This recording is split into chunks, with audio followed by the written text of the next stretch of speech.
Welcome to the Cloud Security Podcast by Google. Thanks for joining us today. Your hosts here in person together in the same room.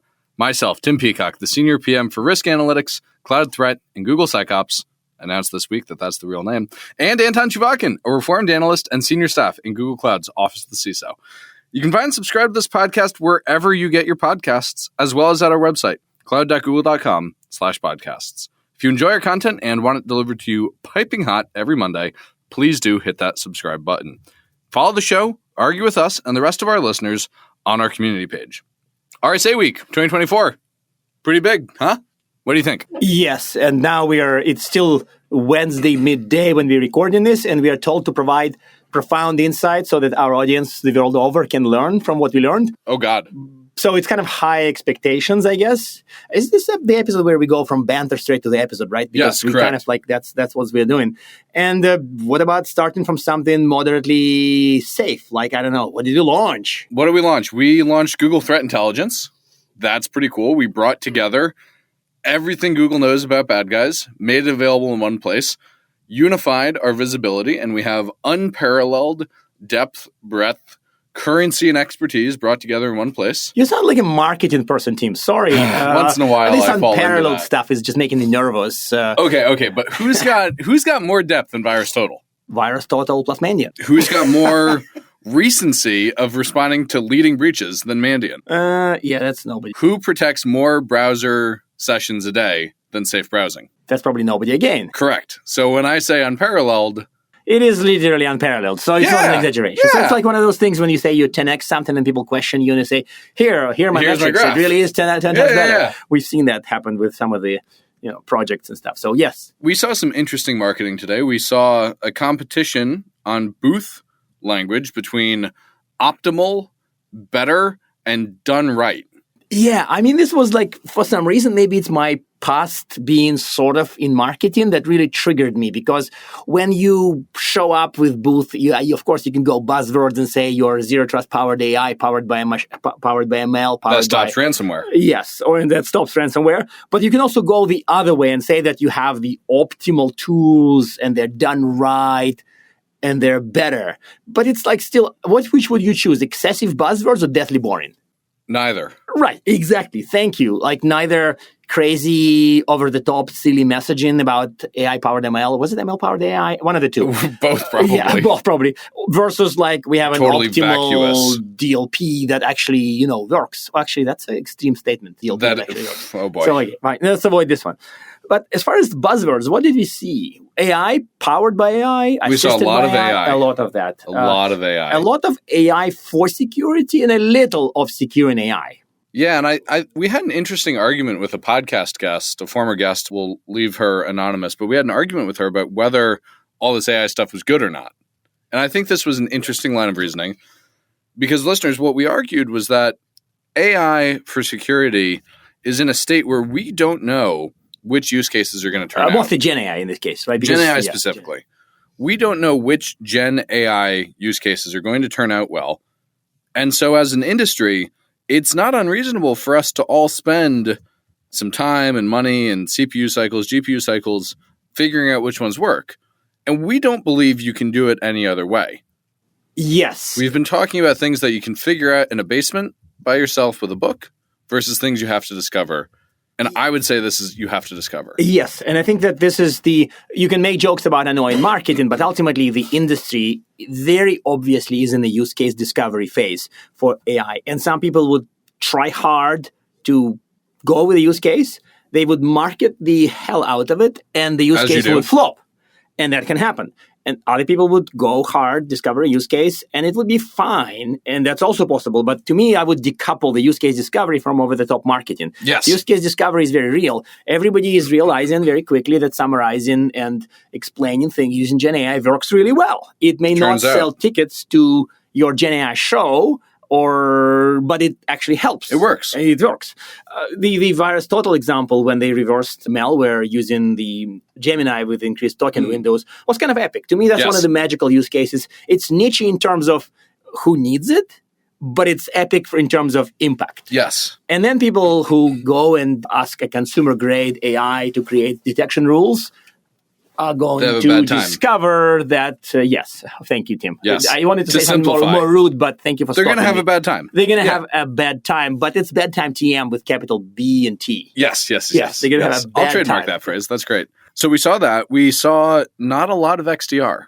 XDR is down. I think XDR is, did you say down or dying? Down. Down. The trend is down. The trend's down, but there's still people with little who maybe just got the memo late or something that then they're doing XDR. But ultimately, XDR to me, if I were doing some kind of a hype cycle, to me, XDR very clearly fell into the ditch. Yes. And the question is, would it emerge as something useful out of a ditch, or would it stay in the ditch where things tend to kind of... Stay?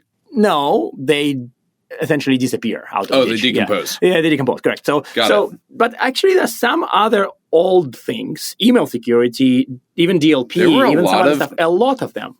A lot of them and a lot of new ones. Listeners, we found several email security companies in the back corner, low rent district, emerging players area. And I was shocked that the world needed another email security company. In fact, it seems to need at least 3 more based on what we saw. Yes. And while we can always make some kind of self-serving joke about you not needing it with Workspace and with Gmail, there's probably enough organizazations who do need better email security. So they're buying Oh, from you mean this- like the U.S. State Department? Well, that's an extreme case, but yes. Not that I don't want to joke. I don't know if anybody still uses Lotus Notes for emails, but even 5 years ago, there were definitely people who were in that bucket. Actually, which reminded me of another lesson that I've seen is that in our industry, when people think about the future, the past is actually very strong. I've seen who was it? Silence, BlackBerry, EDR. There were some SIM vendors who Carbon Black Symantec was there. CarbonBlack.com. A few others that you typically associate with the past. But In the ditch. The ditch is too harsh to me. But the point is that these are vendors that were very strong 20 years ago. I think you're still being too harsh. Sorry, I'm the mellow guy today. I don't know what happened. What's going on, listeners? This is a weird day. Yeah, but it's like imagine a third-tier DLP vendor who was really cool in the mid-2000s, early 2010s.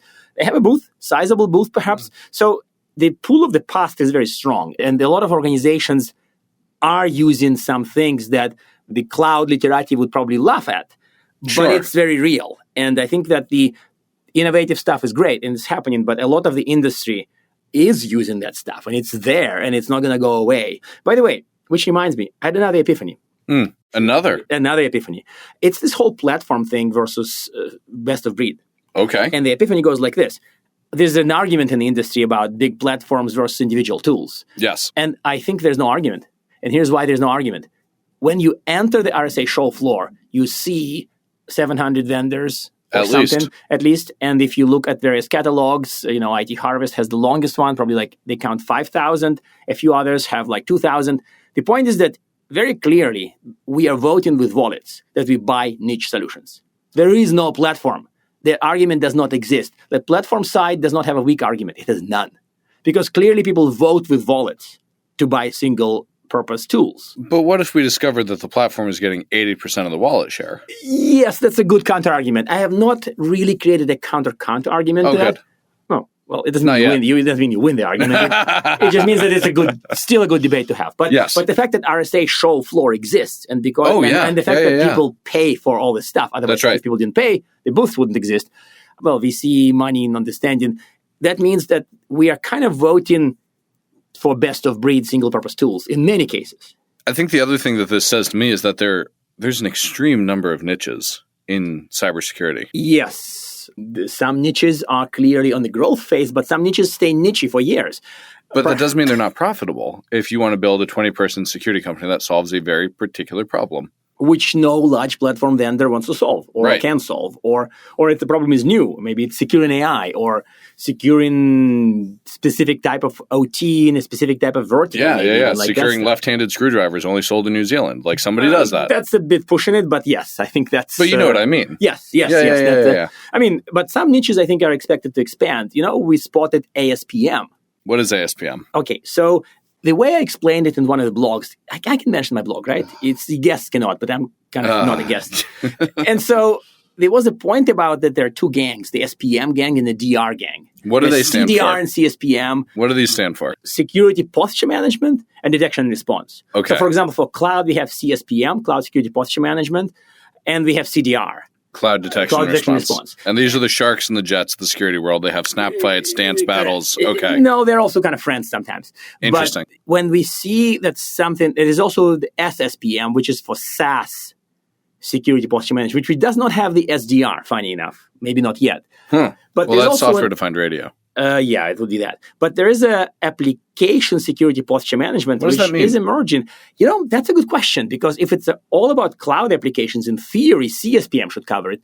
But there are enough massive scale SaaS applications that are very complex, and they may justify their own application security posture management. It isn't just cloud infrastructure. So wait, you're telling me that there's a whole field of iSecure, say, SAP or Salesforce? I don't want to name names, but there are big complex enterprise applications in the cloud or not that may justify its own posture assessment toolset. Wow. And perhaps its own detection and response toolset, because people are launching ADRs as we speak.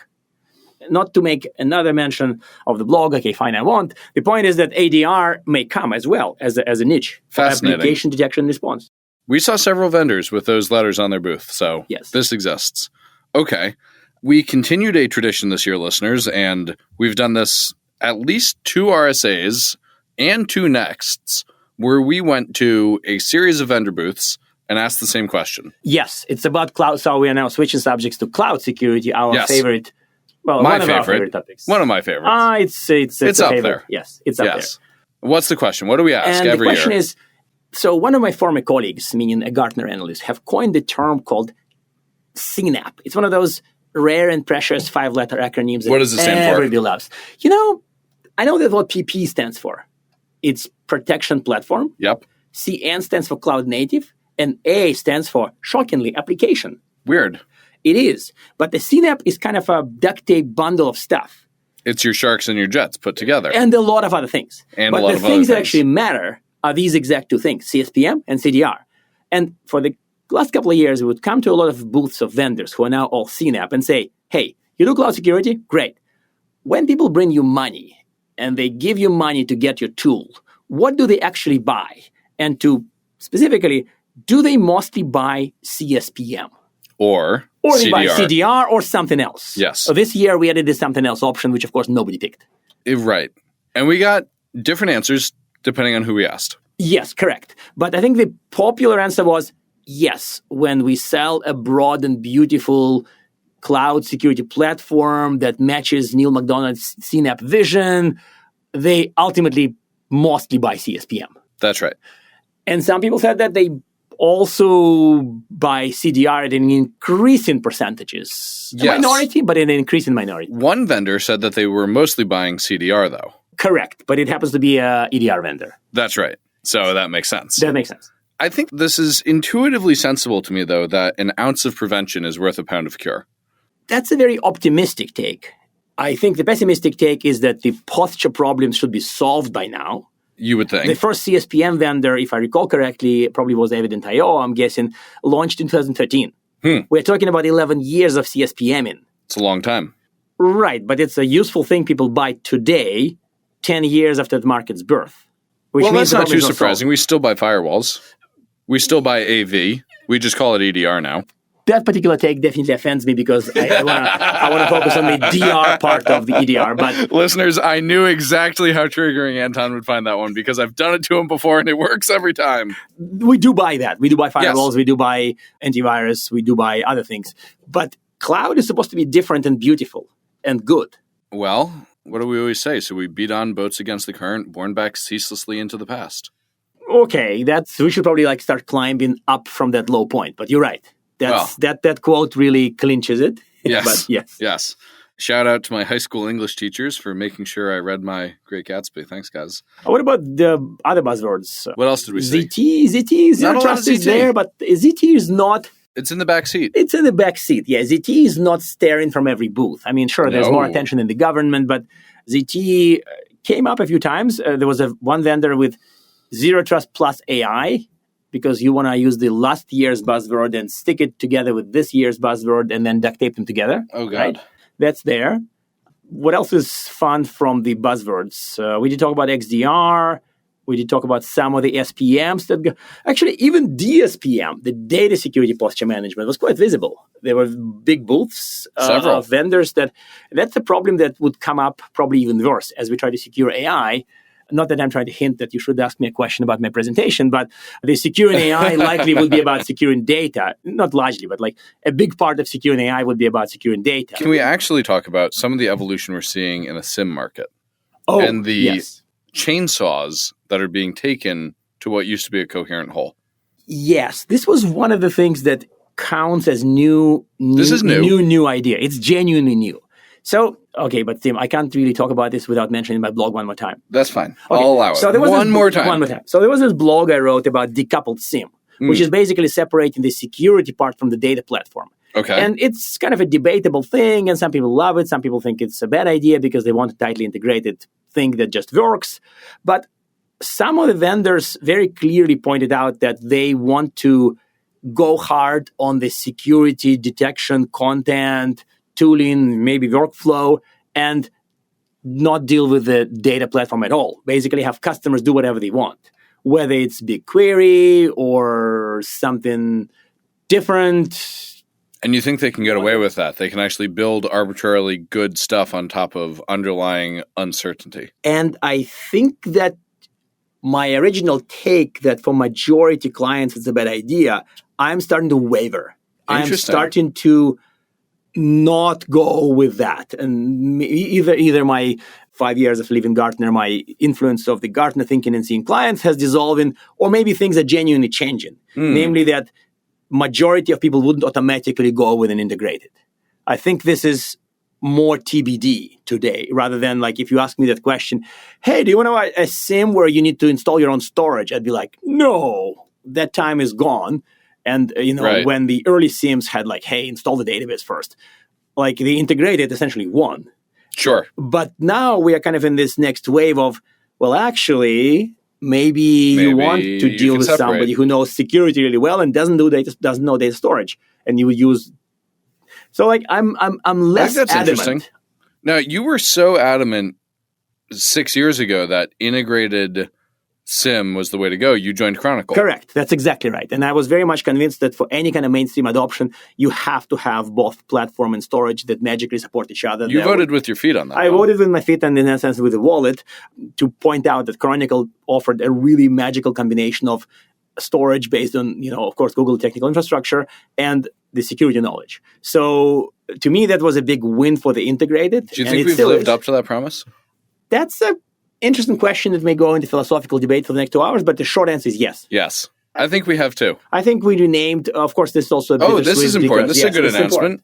I'm proud to announce this one, listeners. We have renamed Google Chronicle to Google Security Operations, or Google SecOps for short. Correct. And I think that it's very easy for me and Tim to take a very optimistic stance to it because we love the tool, and of course, team and of course, I've also voted with my feet and joined the SecOps team. Yes. And that to me is still a very strong argument that if you want a modern SIM, most people will still go for a tool that harmoniously combines platform and security knowledge. Intelligence, response. But I can also start to see the scenarios where you can choose the specialist in security and commodity storage. It's sort of like, it's less offensive to me as a choice than it was 5 years ago. And that's for sure. And is that because commodity storage has gotten better, or because we see the incumbent players have become longer in the tooth? What's changed? To be honest, I don't know. That's a really good question, which I do need to think about it. So if you... I get a good question award today, listeners. I'm proud of that one. Should I? Yeah, but the problem is that I was about to say I need to think about it and write a blog, but it would be a fifth mention of my blog, which I think is far outside of the anomaly. We'll link to the blog in the show notes. Far outside of the anomaly. So what else is exciting this week? You had your first Waymo ride. Oh, yes, that's right. I had my first Waymo ride, which Tim what did you think? Called with an app, like you're calling just like an Uber. A human, a human-driven. I was, so, of course, I, read the announcements and I watch the news and I kind of know we did this, but it kind of still felt like it's a bit of a magical experience. It was actually a magical experience. It was actually magical. It was actually magical. And Tim was teaching me, some tricks with, make the Don't experience stare more at optimal. Don't stare at the Waymo car like it made, and a few other things. But it was actually quite magical, and it also felt like it's something that many, many years of the work by the best of the best of the best people on the planet would produce the result. It felt safe, right? It felt safe, and it felt very magical is the word. It's interesting that I'm kind of sitting here gushing about it, and maybe people who had many Waymo rides are like, what is Anton talking about? But it does have the magic. No, I've taken probably 20, 25 Waymo rides. And I had one that was like a pretty bad failure mode, but it wasn't unsafe. It couldn't figure out what to do, and it basically lost its little mind. The poor thing. I felt really bad for it, but also then I was late to something and I was a little mad. But for the most part, it's amazing. It really, sometimes I think we get a little skeptical on the show about AI. I certainly fell out of my chair laughing last week talking about the risk of AI, but I think Waymo is a very impressive realization of what AI can do that's productive. And so I would not be surprised to see Waymo-like experiences built into sim tools over the next 5 years. Where you would be kind of a self-driving... Yeah. So I would believe in more elements. Sorry, Ali. I would believe in more elements of self-driving SOC than before today. Yeah, yes, having seen a self-driving car. Yes, correct. This is really interesting. That to me is an interesting, a physical world fact from that land. Yeah. Okay, so... Presentations. Fun. So this was the time when we didn't really didn't have time for a single session. No, I've been just doing customer stuff the whole time.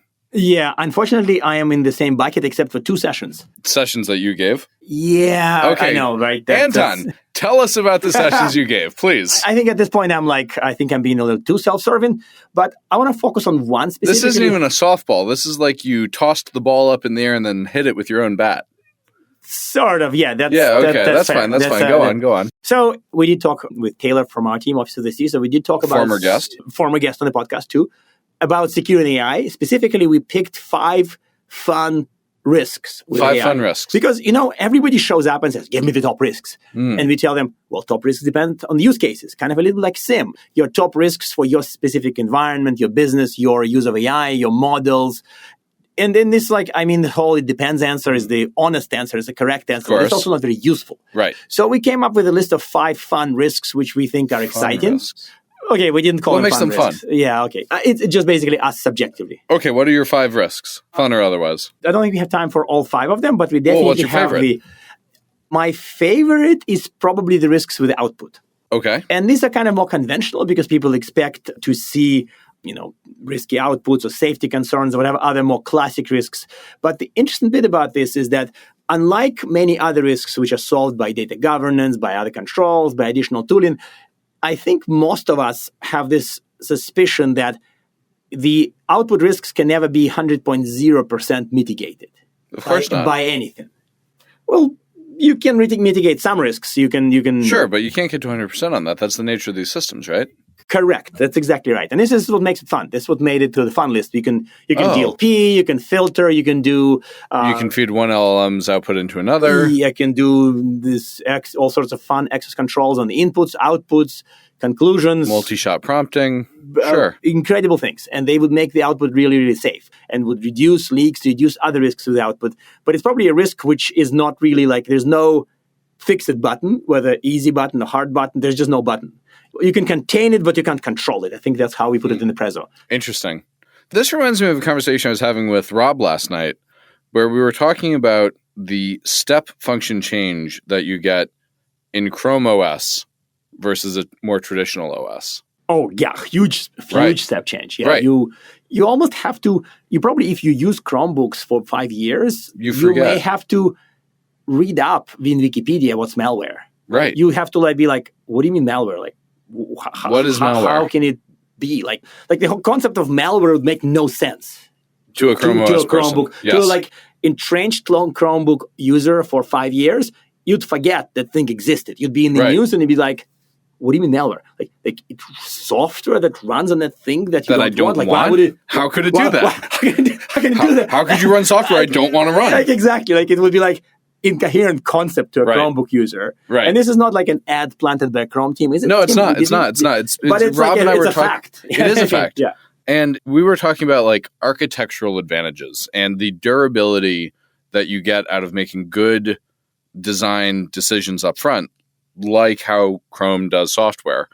And I think LLMs present a similar thing of, we've made a design decision to accept the output of a system that we struggle to reason about and do not have a way of putting guardrails into, you have a different trade-off there versus a more traditional way of building software. Yes, and I think that also brings up it's easier to convince people that a system that a certain threat factor or threat scenario just doesn't exist. It's like, it's not even a no, it's NA.